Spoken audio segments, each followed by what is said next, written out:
so far when you gotta get started. We could stay at home and watch the sunset, but I get up from asking are you bored yet?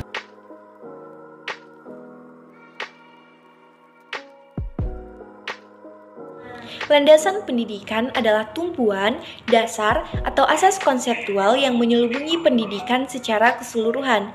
Biasanya yang dibahas terkait dengan landasan pendidikan adalah hakikat manusia sebagai makhluk pembelajar, situasi, proses, perubahan sosial, aliran pelaksanaan, hingga permasalahan-permasalahan pendidikan. Landasan-landasan tersebut meliputi landasan hukum, filosofis, ilmiah, hingga yuridis atau hukum yang melindungi hak pendidikan. Untuk mendapatkan pendidikan yang kokoh dan berkualitas, harus dimulai dari landasan pendidikan yang kuat. Pendidikan tidak akan berjalan sebagaimana mestinya jika landasan tidak kuat atau tidak utuh. Landasan pendidikan ibarat pondasi dasar untuk membangun pendidikan sesuai ke arah yang dicita-citakan bangsa.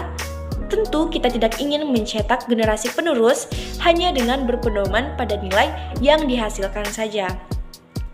Nilai hanya menunjukkan kuantitatif dari hasil pencapaian belajar, tetapi tidak bisa dijadikan sebagai alat ukur keberhasilan, karena kualitas pendidiklah yang menjadi indikator utama. Jadi, perlu upaya penetapan landasan pendidikan yang kokoh supaya tujuan pendidikan bisa tercapai. Dalam pelaksanaannya, pendidikan yang tidak tuntas hanya didasarkan pada pelayanan pembelajaran yang dilaksanakan oleh guru mata pelajaran dan layanan pelatihan yang dilakukan oleh guru praktik, tapi juga pada pelayanan konseling yang dilakukan oleh konselor sekolah.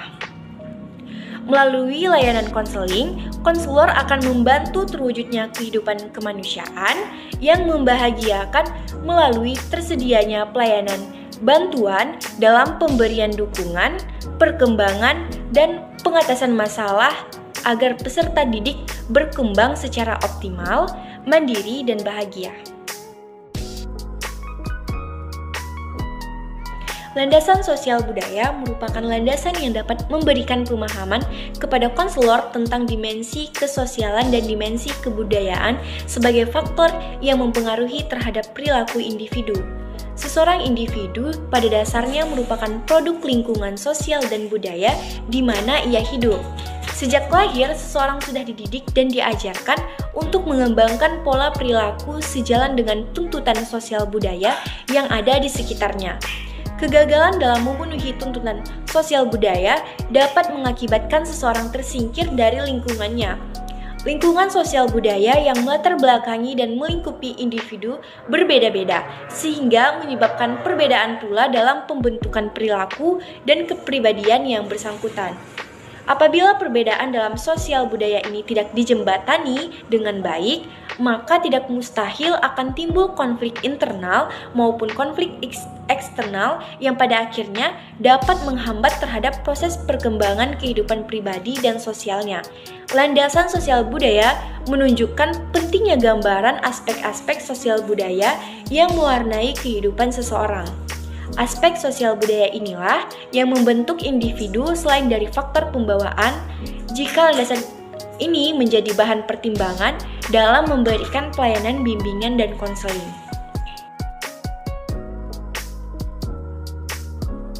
Landasan yuridis atau hukum pendidikan adalah dasar atau pondasi perundang-undangan yang menjadi pijakan dan pegangan dalam pelaksanaan pendidikan di suatu negara.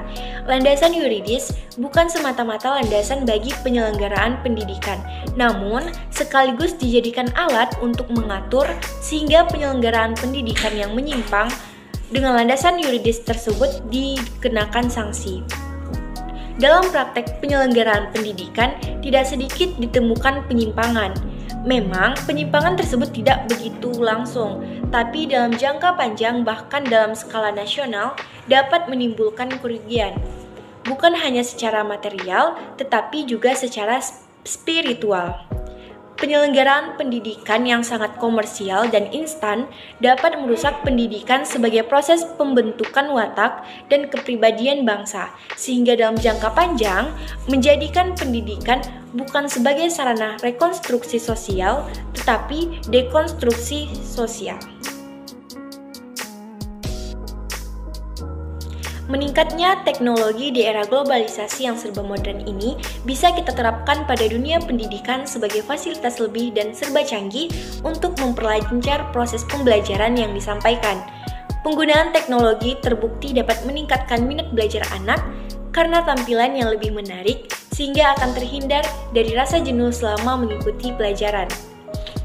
Beberapa manfaat teknologi dalam pembelajaran yaitu yang pertama, menambah informasi. Manfaat pertama penggunaan teknologi adalah sebagai sarana pendukung bagi siswa dan pendidik untuk mencari informasi yang lebih luas selain menggunakan sumber dari buku dan media cetak. Manfaat yang kedua, meningkatkan kemampuan belajar.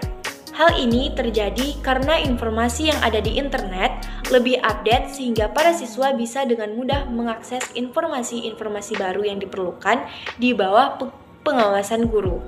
Manfaat yang ketiga yaitu kemudahan akses belajar. Proses pembelajaran dapat dipermudah dengan adanya teknologi dalam pendidikan. Misalnya, guru dapat memberikan materi atau tugas belajar melalui email sehingga peserta didik bisa segera menyelesaikan dan mengumpulkan tugas tersebut. Manfaat yang keempat, materi lebih menarik.